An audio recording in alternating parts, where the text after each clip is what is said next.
Assalamualaikum warahmatullahi wabarakatuh. Salam sejahtera bagi kita semua. Baik, saudara sekalian, berikut akan dijelaskan tentang penyelesaian tugas kelima, fisika mekanika untuk pokok bahasan gerak melingkar. Soal yang pertama, sebuah piringan hitam diameter 25 cm berputar dengan frekuensi putar 30 rpm. Hitung yang pertama kecepatan linier pada tepi piringan hitam, kemudian yang kedua B kecepatan sudut pada piringan hitam, dan C percepatan sentripetal yang dialami.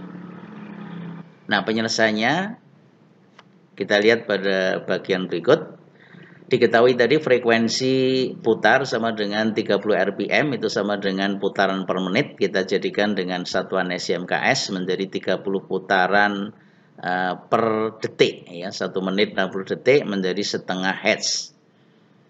Nah, kita ingat persamaan frekuensi itu sama dengan seperti di mana T adalah perioda, atau sama dengan V per 2πr, di mana V adalah kecepatan linier dan R adalah jari-jari.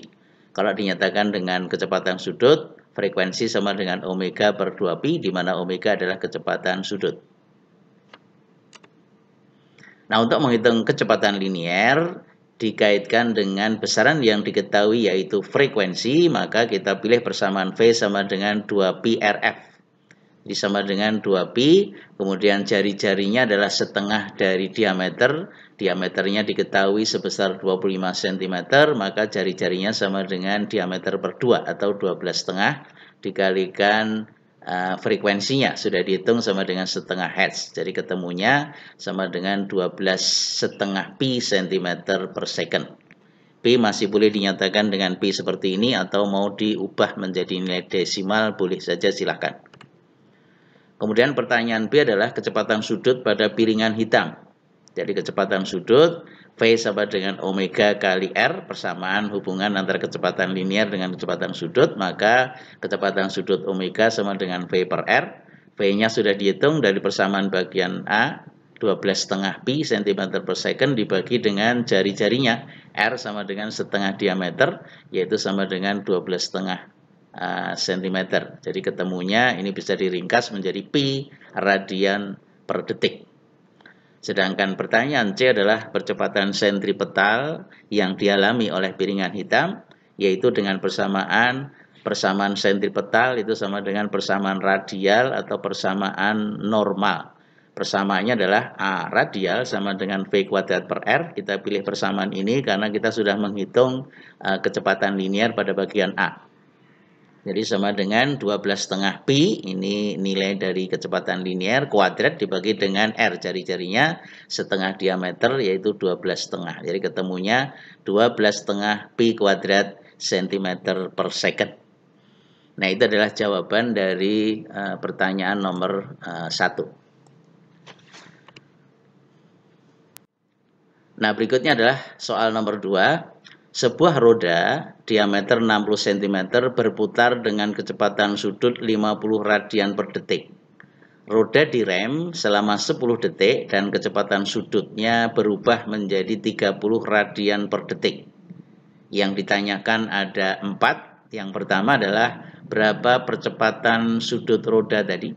Kemudian yang B, sudut yang ditempuh oleh roda. Kemudian C, hitung jarak linier yang ditempuh oleh roda. Dan D adalah jika pengereman dilanjutkan dengan perlambatan yang sama dengan bagian A ini, berapa lama lagi roda ini akan berhenti. Nah, kalau kita lihat dari soal ini, kita bisa simpulkan bahwa jenis gerak melingkarnya adalah gerak gerak melingkar berubah beraturan. Jadi persamaan yang berlaku untuk percepatan sudut dan sudut yang ditempuh adalah sebagai berikut. Jadi persamaan kecepatan sudutnya omega sama dengan omega 0 itu plus minus alfa T. Kita pakai yang minus karena ini diperlambat ya, dari 50 menjadi 30 berarti turun. Maka persamaannya omega sama dengan omega 0, ini minus mestinya, alfa kali T, maka alfanya sama dengan omega dikurangi dengan omega 0 dibagi dengan T. Jadi omeganya sama dengan 30 setelah diperlambat. Kemudian mula-mulanya omega 0 sama dengan 50 dibagi dengan T, waktunya selama 10 detik. Jadi 30 dikurangi 50 ya sama dengan 20 dibagi 10, jadi sama dengan minus 2 radian per second kuadrat. Jadi minus artinya diperlambat. Nah, ini adalah percepatan sudutnya. Kemudian B, sudut yang telah ditempuh oleh roda, kita menggunakan persamaan gerak melingkar berubah beraturan dengan perlambatan. Theta sama dengan omega 0 T dikurangi setengah alfa T kuadrat. Jadi omega 0-nya 50 dikalikan T-nya selama 10 detik dikurangi setengah alfa dari perhitungan sebelumnya, minus 2 radian per second kuadrat ya. Minusnya ini nggak usah dimasukkan lagi karena kita sudah pilih persamaan minus. Setengah kali alfa 2 kali T kuadrat 10 detik kuadrat. Jadi kalau kita hitung ketemunya 500 dikurangi 100. Jadi sama dengan 400 radian.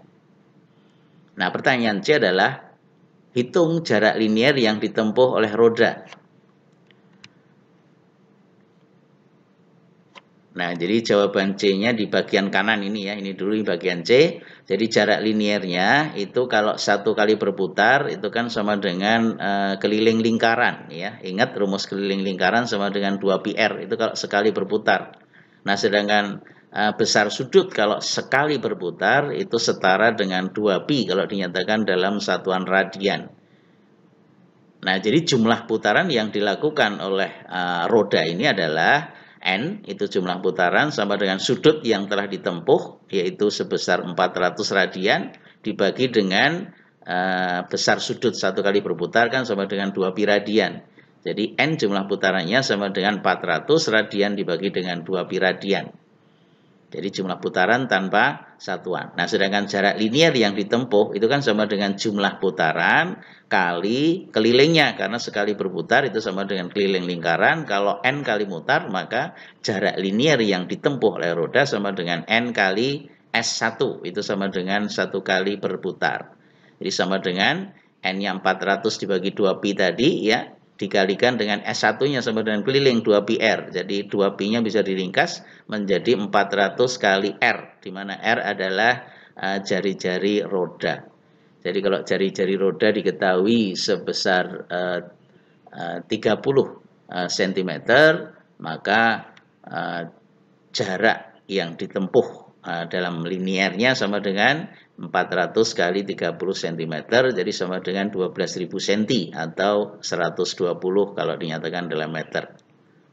Ya, jadi nanti R-nya ini kan dihitung setengah diameter, D-nya kan diketahui 60 cm. Nah, kemudian pertanyaan D, jika pengereman dilanjutkan dengan perlambatan yang sama, artinya diteruskan dengan nilai perlambatan sebesar minus 2 radian per second kuadrat ini, berapa lama lagi roda ini akan berhenti. Nah, oleh karena itu kita boleh menggunakan persamaan ketika direm dari saat diperlambat sampai berhenti, ya. Persamaan omega sama dengan omega 0 minus alfa kali T, ini dihitung sampai berhenti. Jadi omeganya sama dengan 0, sama dengan omega 0-nya 50 dikurangi dengan 2 T, ya, alfa kali T. Alfanya dipakai 2 radian per second kuadrat, karena nilainya sama, atau dilanjutkan dari pertanyaan bagian A ini. Nah, dari sini bisa dihitung, maka T-nya sama dengan 50 dibagi dengan 2 sama dengan 25 second. Jadi 25 second ini adalah proses dari saat pengereman sampai berhenti. Sementara sebelumnya telah dihitung, ya, itu waktunya selama 10 detik pertama. Nah, sehingga waktu kelanjutannya sampai dia berhenti ya sama dengan total waktunya 25 second dikurangi dengan pengereman tahap pertama selama 10 detik. Jadi sama dengan 25 second dikurangi 10 second sama dengan 15 second. Jadi 15 second adalah waktu kalau pengereman dilanjutkan sampai roda ini berhenti. Soal nomor 3, ada 2 buah silinder yang bersinggungan seperti pada gambar ini. Jadi silinder A dan B bersinggungan kemudian berputar bersama. Jari-jari roda silinder A dan B masing-masing sebesar 90 cm dan 60 cm. Jadi 90 cm adalah yang A yang gede, kemudian yang B yang kecil 60 cm. Nah, ingat kita sifat dari susunan roda silinder, kalau disusun bersinggungan seperti ini, maka besaran yang sama adalah kecepatan liniernya. Nah, jadi jika silinder roda A berputar dengan frekuensi putar 180 rpm atau revolution per menit, hitung yang pertama kecepatan sudut roda silinder B, dan pertanyaan B adalah frekuensi putar roda silinder B. Jadi kita lihat, diketahui frekuensi sama dengan 180 rpm ya, dari sini itu kita ubah ke dalam satuan SMKS, itu dibagi dengan 60 ya, putaran per menit jadikan putaran per detik, ketemunya 3 Hz.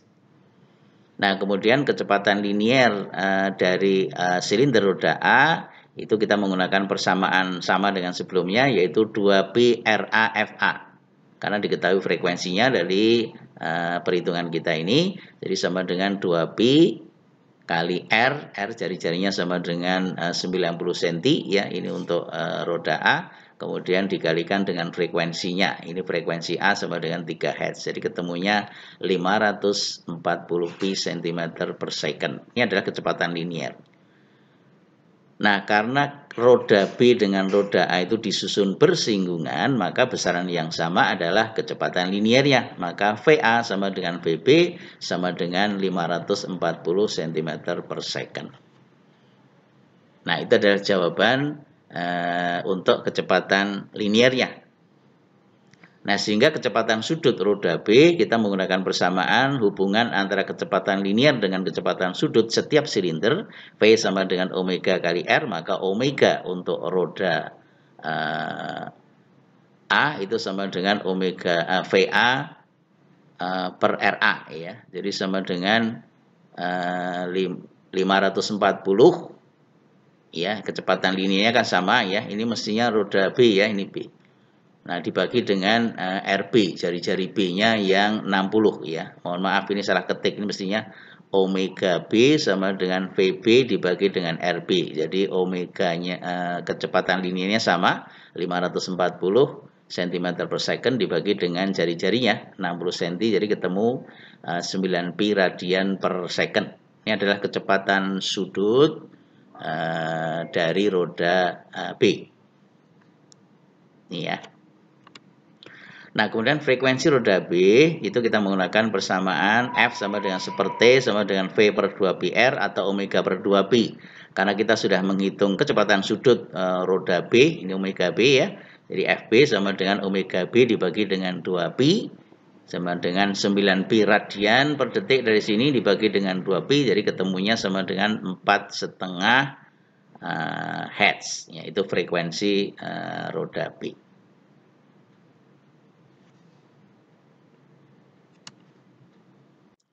Soal nomor 4, 3 buah silinder A, B, dan C tersusun seperti pada gambar berikut, seperti ini ya. Jadi ada roda A, roda B itu sepusat, kemudian roda A dengan roda C itu bersinggungan. Nah, jari-jari silinder roda A, B, dan C masing-masing 20 cm, 40 cm, dan 60 cm. Ini masing-masing besaran jari-jari ketiga roda. Jika silinder roda C berputar dengan kecepatan sudut 10 radian per detik, ini untuk roda C-nya ini yang diketahui, hitunglah kecepatan sudut roda A, ini berapa kecepatan sudutnya. Kemudian yang kedua B, kecepatan linier roda B, kecepatan linier roda B-nya ini. Kemudian yang ketiga C, frekuensi putar roda B, ya, frekuensi putarnya. Nah, kita tahu bahwa kalau susunan roda-roda silinder, kalau disusun bersinggungan seperti ini A dengan C, maka besaran yang sama adalah kecepatan liniernya. Kemudian kalau roda A dengan roda B itu sepusat seperti ini, maka besaran yang sama adalah kecepatan sudutnya. Nah, jadi dua ini adalah kunci untuk menyelesaikan soal ini. Jadi penyelesaiannya diketahui masing-masing jari-jari roda dulu ya. RA sama dengan 20 cm, RB 40 cm, RC sama dengan 60 cm ini. Kemudian yang diketahui adalah roda C itu diputar dengan kecepatan sudut omega C sebesar 10 radian per detik. Nah, pertanyaan yang pertama, kecepatan sudut roda A. Jadi untuk menghitung kecepatan sudut roda A, kita hitung pakai persamaan hubungan antara kecepatan linier dengan kecepatan sudut ya. Ini mestinya A ya. VA sama dengan omega A dikali dari C dulu ya, maaf. VC sama dengan omega C kali RC. Jadi omega C-nya ini yang diketahui ya, sama dengan 10 radian per detik. Kemudian jari-jari roda C-nya diketahui sama dengan 60 cm. Jadi ketemunya adalah 600 cm per second. Ini kecepatan linier untuk roda C. Nah, sementara roda A dengan roda C itu kan disusun bersinggungan, maka besaran yang sama adalah kecepatan liniernya. Nah, jadi VA sama dengan VC. Nah, sehingga kecepatan sudut roda A itu sama dengan VA dibagi dengan RA. Ya, VA-nya itu sama dengan VC yang sudah kita hitung dari sebelumnya, yaitu 600 cm per second. Nah, sehingga kecepatan sudut roda A sama dengan 600 cm per second dibagi dengan jari-jari roda A 20 cm. Jadi ketemunya 30 radian per detik. Itu adalah kecepatan sudut roda A. Nah, kemudian pertanyaan B adalah kecepatan linier roda B. Ya, kecepatan linier roda B itu kita lihat dari susunannya antara A dengan B adalah sepusat, maka besaran yang sama adalah kecepatan sudutnya. Nah, jadi roda A itu omega A-nya sama dengan roda B, omega B sama dengan 30 radian per second yang dihitung sebelumnya dari sini. Nah, sehingga kecepatan linier roda B pakai relasi VB sama dengan omega B kali RB. Omega B-nya itu sama dengan omega A 30 radian per detik. Kemudian dikalikan jari-jari roda B. Jari-jari roda B-nya sama dengan 40 cm. Jadi ketemunya sama dengan 1200 cm per second. Nah, itu adalah kecepatan linier roda B ya. Pertanyaan B. Kemudian pertanyaan C adalah frekuensi putar roda B. Frekuensi putar roda B kita bisa menggunakan persamaan frekuensi ya. Ini secara umum dituliskan F sama dengan super T sama dengan P per 2 pi R sama dengan omega per 2 pi. Ya, karena kita sudah menghitung kecepatan sudut sebelumnya, maka frekuensi putar roda B sama dengan omega B dibagi dengan 2 pi. Pakai persamaan ini, omega B-nya itu sama dengan omega A yang sudah dihitung, ya ini sama dengan 30 radian per second dibagi dengan 2 pi. Sama dengan 15 per pi hertz. Nah, itu adalah frekuensi putar roda B. Pi boleh dinyatakan tetap dalam pi seperti ini boleh, atau mau dinyatakan dalam desimal juga silahkan. Nah, itu adalah jawaban soal nomor 4. Nah, kemudian untuk nomor 5, kita lihat soal ini. Sebuah titik mengalami lintasan lingkaran dengan persamaan sudut yang ditempuh sebagai fungsi waktu memenuhi persamaan theta sama dengan 0,1 T pangkat 3 plus 0,2 T kuadrat. Nah, sudut yang ditempuh theta itu dinyatakan dalam radian per detik dan T waktunya dalam detik. Jika diketahui pada saat T sama dengan 2 detik, percepatan total yang dialami oleh titik itu sebesar 8/29 meter per second kuadrat. Hitunglah jari-jari lintasan yang dialami oleh titik tersebut. Nah, sebelum kita menjawab soal ini, maka kita perlu cermati dari persamaan yang diketahui ya. Kita lihat, ini theta itu sudut yang ditempuh, T waktu. Jadi artinya theta sebagai fungsi waktu. Kalau kita cermati dari persamaannya ini, maka jenis gerak melingkarnya bukan gerak melingkar beraturan, karena T-nya pangkat 3. Bukan gerak melingkar berubah beraturan. Kalau gerak melingkar berubah beraturan, kan T-nya maksimum pangkat 2. Nah, ini karena pangkat 3, berarti jenis gerak melingkarnya adalah gerak melingkar sembarang, yaitu mengikuti fungsi tertentu. Nah, kemudian untuk bisa mendapatkan besaran-besaran yang lain, maka dari persamaan umum theta sebagai fungsi waktu ini, kalau ini kita diferensialkan terhadap waktu, atau d theta per dt, itu menjadi kecepatan sudut. Ingat, karena theta adalah besaran sudut, maka kita turunkan menjadi kecepatan sudut. Maka d theta per dt sama dengan menjadi 0,3 T kuadrat ditambah 0,4 T ya. Ingat ya cara mendiferensiasikan suatu fungsi. Nah, kemudian kita masukkan pada T sama dengan 2 detik karena diketahui pada saat T sama dengan 2 detik. Jadi omega pada saat T sama dengan 2 detik ya sama dengan 0,3 T kuadrat plus 0,4 T di mana T-nya dimasukkan nilai 2 detik. Jadi sama dengan 0,3 kali 2 kuadrat ditambah 0,4 kali T2. Jadi ketemunya sama dengan 2 radian per detik. Ini adalah kecepatan sudut dari titik tadi pada saat T sama dengan 2 detik. Nah, kalau kita diferensiasikan sekali lagi dari persamaan kecepatan sudut sebagai fungsi waktu ini, itu akan didapat percepatan sudut.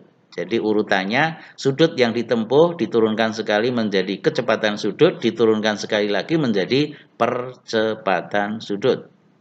Notasinya alfa sama dengan d omega per dt. Ya, ini kita diferensial terhadap t ya. Nilainya kan sama dengan 0,3 T kuadrat plus 0,4 T. Jadi kalau kita diferensialkan, masih ingat caranya ya. Ini berarti sama dengan 0,6 T-nya pangkat 1 ditambah ini turunan T pangkat 1 kan sama dengan 1. Jadi tinggal 0,4 saja.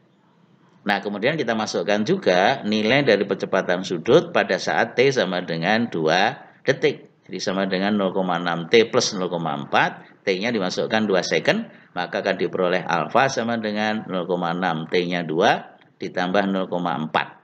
Jadi ketemunya 1,6 radian per detik kuadrat. Nah, itu adalah percepatan sudut yang dialami oleh titik ini. Nah, kemudian kalau kita lihat dari apa yang diketahui, ini dituliskan bahwa percepatan total yang dialami oleh titik itu sebesar 8 akar 29 meter per second kuadrat. Kita mesti ingat apa itu percepatan total. Percepatan total adalah jumlah vektor antara percepatan radial dengan percepatan tangensial. Ya, sekali lagi, percepatan total adalah jumlah vektor antara percepatan radial dengan percepatan tangensial. Nah, ini kita ingatkan persamaannya seperti apa sih masing-masing percepatan tadi. Percepatan tangensial itu sama dengan diferensial kecepatan linear terhadap waktu sama dengan R kali alfa, di mana R jari-jari dan alfa adalah percepatan sudut. Sedangkan A radial itu sama dengan V kuadrat per R kalau dinyatakan dengan kecepatan linier R jari-jari, atau sama dengan omega kuadrat kali R kalau dinyatakan dengan omega kecepatan sudut. Nah, jadi untuk menyelesaikan ini kita pakai persamaan percepatan total sama dengan akar panjang ya, A radial kuadrat plus A tangensial kuadrat. A totalnya diketahui dalam soal 8 akar 29. Ya, nah kemudian kalau ini supaya akarnya hilang, ini kita kuadratkan menjadi A total kuadrat 8,8 akar 29 kuadrat sama dengan ini dikuadratkan akarnya hilang menjadi AR kuadrat atau A radial kuadrat ditambah A tangensial kuadrat. A radialnya kita ganti dengan omega kuadrat kali R. Jadi kalau A radial kuadrat berarti omega pangkat 4 dikalikan R kuadrat. Oke, kemudian A tangensialnya ini dikuadratkan, A tangensial kan sama dengan R kali alfa. Jadi kalau A tangensial kuadrat sama dengan alfa kuadrat kali R kuadrat. Ini akarnya sudah nggak ada ya kalau ini dikuadratkan tadi. Ini dikuadratkan. Nah, kemudian 8 akar 29 dikuadratkan ya. Ini, oh ya, ini masih akar ya, akarnya hilang. Ini sebelumnya ini belum dikuadratkan, ini mohon maaf, ini baris yang kedua ya, ini belum kuadrat. Jadi ketika dikuadratkan ini akarnya hilang. Ini omeganya dimasukkan yang diketahui. Jadi omeganya sudah dihitung sama dengan 2 radian per detik. Jadi 2 kuadrat kali R kuadrat ditambah alfanya itu sudah dihitung dari sini. Ya, penyelesaian bagian B 1,6 kuadrat kali R kuadrat. Jadi kalau 2 kuadrat sama dengan 16, 1,6 kuadrat itu 2,56. masing-masing kali R kuadrat. Ini kalau kita hitung akar 29 ya, kali 8 itu ketemunya 18,56. Ini kalau kita kuadratkan ya. Nah, kemudian ini kalau kita jumlahkan 16 ditambah 2,56 ketemunya 18,56 kali R kuadrat. Nah, maka R kuadrat sama dengan 18,56 dibagi dengan 18,56. Jadi ketemunya 100. Angkanya bulat ya. Jadi R sama dengan akar dari 100 ketemunya 10 meter. Jadi jari-jari titik yang mengalami lintasan lingkaran tadi itu sebesar 10 meter. Nah, itu adalah jawaban soal nomor 5. Jadi yang perlu saya ingatkan, dicermati kembali, kalau ini S sebagai fungsi T, maka didiferensialkan menjadi kecepatan linier. Didiferensialkan lagi menjadi percepatan linier. Tapi kalau diketahui θ sebagai fungsi T, maka ketika didiferensialkan menjadi kecepatan sudut, yaitu omega, didiferensialkan sekali lagi menjadi percepatan sudut atau alfa. Nah, itu yang kita perlu pahami untuk gerak melingkar yang sifatnya umum, yang mengikuti persamaan tertentu.